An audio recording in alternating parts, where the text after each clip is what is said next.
Hello and welcome to the Quiet Table Tarot. If this video found you, just trust that there may be something here for you. Take what resonates, leave what doesn't, and if you feel called to, please like and subscribe. So today's reading is for the full moon in Leo, and the Leo energy is something that's deeply connected to visibility, confidence, and creativity, and how you put yourself out there in this world and from the heart. But more than anything else, it is about authentic expression and not performance. So this is a collective reading, and I've already pulled the cards where I've used the traditional tarot cards for a couple of questions, and then I'm going to integrate that alongside the chakra wisdom cards. So jumping right into it, for the first question, for what part of the collective is ready to be seen, we have the Page of Wands.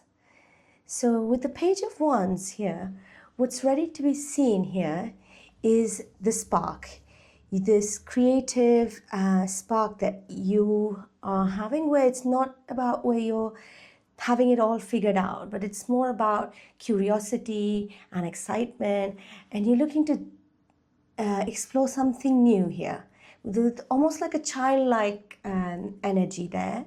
For many in the collective, you have an urge to express yourself more freely, creatively, whether that's emotionally or even just honestly, without worrying about how it lands or whether if it's good enough or not.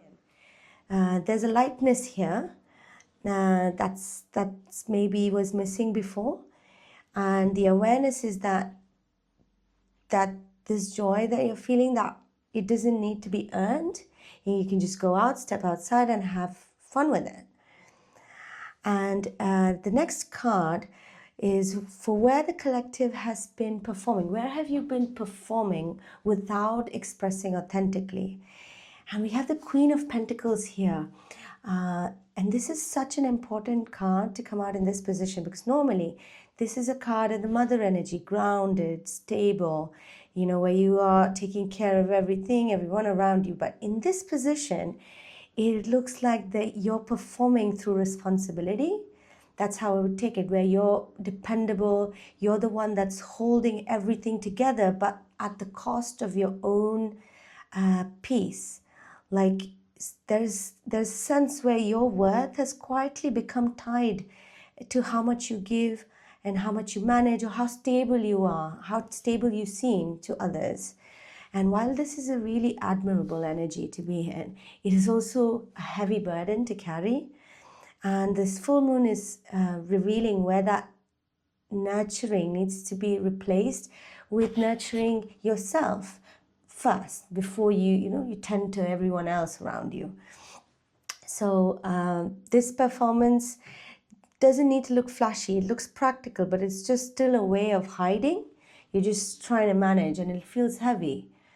And for the next card, where if you were to release this performance and step into your authentic expression, what truth will restore your confidence, right? And for that we have the Hierophant, which is just a brilliant card in this position, where it says that you would have inner authority.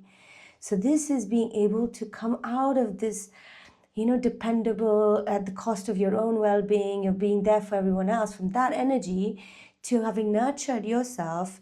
You're coming in and you're out there, and you are able to put yourself out there as a leader, as a mentor, teacher, whatever, and take reins then, be there, but having fulfilled your cup first. So you don't need external approval to trust what feels true for you here. You stop asking if this is acceptable, if this will, okay, how will this person feel? How will that person? You stop asking these questions, and you are able to rest in this question where you ask yourself, okay, am I being honest? Is this honest? And yeah, you come from that place, that energy, and that is a beautiful energy, because you are living life according to what actually matters to you, and with self-trust. So that grounded leadership naturally follows.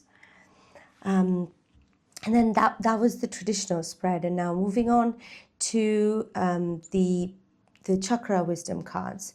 So for what chakra is mostly activated at this time, we have the Wheel of Fortune in the heart chakra.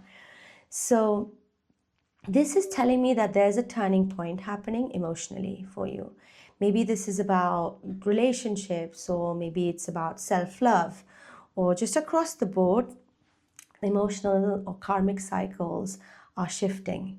Something that's felt repetitive, or just like an on and off again situation, or maybe if something was emotional heavy, that's changing. It is changing, and it's not just by chance. It is because you are recognizing all these tools.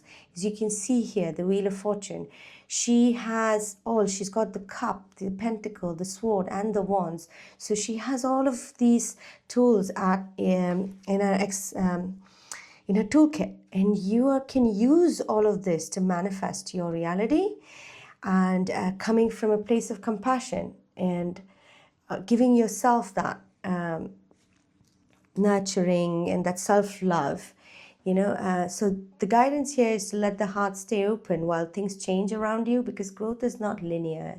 It cycles, and it's not a punishment. It's just you learn, you integrate, you come on to the next step, you learn, you integrate. You're always going to feel something or the other, and challenges are opportunities for you to deal with that one part, fix it, integrate the lessons, and then move on to the next. So that is a lovely chakra and energy that's currently being activated for you. And for now, how to support this? How can you support for the card? What can you give yourself to be able to get this to the space?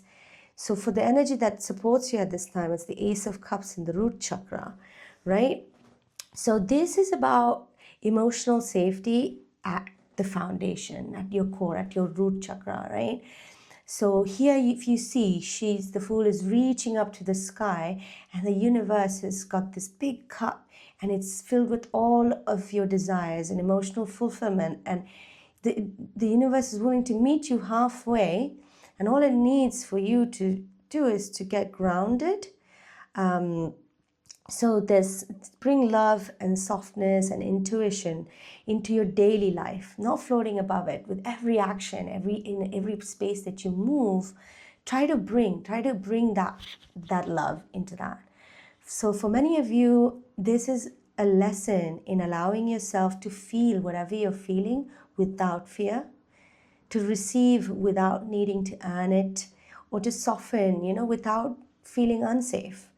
So come back to yourself, conduct yourself in your life from a space of that compassion that you give to yourself first. So when your emotional honesty is grounded, your nervous system relaxes, and then things stop feeling risky, and everything that you do feels supportive and feels aligned. So that's a great energy. So when you get there, then you see this Wheel of Fortune in the heart chakra. You're going to feel that balance in your heart, and you're going to be able to move from kindness and compassion towards yourself and others. And every action that you take will also speak of the same. And finally, for what is the outcome? What is the energetic outcome? If you stayed with me this whole time and you followed, and this all makes sense, and you're able to integrate these lessons, what is the energetic outcome that you will get at the end of this cycle? Is the Eight of Wands in the root chakra. It's a perfect fit to finish the reading. This is where things will start to move for you, and quite quickly. Here, the Fool, she can't see the destination, she can't see the path, but these wands, they're all illuminating your path for you. So your ideas will begin to take form, your decisions will feel clearer, your opportunities will start responding. In reality, things will just move out of the dream phase or your planning phase into actually seeing returns, outcome in your 3D. So this can show up as like quick shifts in your work, career, a home, or just aligned acceleration. That's what I'm seeing. Movement that feels right for you in the body, in your mind. So the message here is quite clear throughout this read, that when you stop performing and you start acting from truth, life is going to meet you with speed, and it's going to shock you. So I would take this whole cycle of this full moon, not just today, right? Start working on each of these. Be mindful of which part of this is coming into play. Sometimes you're going to be in this Queen of Pentacles where you're being there for everyone, but you're sacrificing your own needs. Become aware. Bring yourself back. Give yourself this emotional fulfillment, this cup. Try to ground your heart chakra. Again, come back to being the leader, the Hierophant. This too, the Eight of Wands mixed with the Hierophant, that is the energetic outcome that you're going to experience at the end of this 2 to 3 week cycle. That's what I'm seeing here. It is, this Leo full moon is asking you to be louder, bolder, and more impressive, but while being honest. Honest about what excites you, honest about where you've been over-functioning. Become utterly, radically honest about what actually matters to you. And when that expression starts to come from the heart and feel safe in the body, your confidence won't need to be forced. It will happen naturally. And that's the energy that I'm getting for this collective at this time. So take a moment as we close this reading. Just take a moment now to take a deep breath and notice what feels ready to be expressed and what you no longer need to perform. And yeah, move forward with love and light. So thank you for sitting at the quiet table with me. Until next time, choose peace and trust your inner timing. Thank you.